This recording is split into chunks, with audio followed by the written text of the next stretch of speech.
أعوذ بالله من الشيطان الرجيم بسم الله الرحمن الرحيم الصلاة والسلام على أشرف الأنبياء والمرسلين سيدنا ونبينا محمد ابن عبد الله وعلى آله وأصحابه ومن تبعهم بإحسان إلى يوم الدين.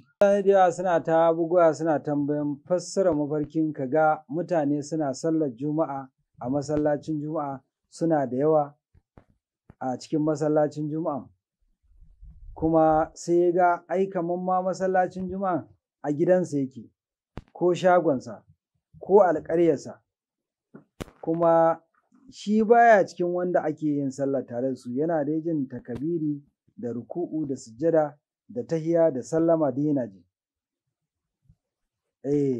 Kuma har ma yana zaton gashi ma mutane sun dawo daga sallar juma'a kuma har ma ya gani kamar misali dai sun ƙara sallar ma sun dawo, idan sarki ne za a sauke shi daga sarautarsa. Idan kuma yana kiyaye sallah yayin wannan mafarkin zai samu karama da matsayi a wajen Allah. Saboda me faɗa Allah maɗaukin sarki allazina hum ala salatihim yuhafizun, kamar da yazo a cikin suratul ma'arij aya ta 34 sura ta 70.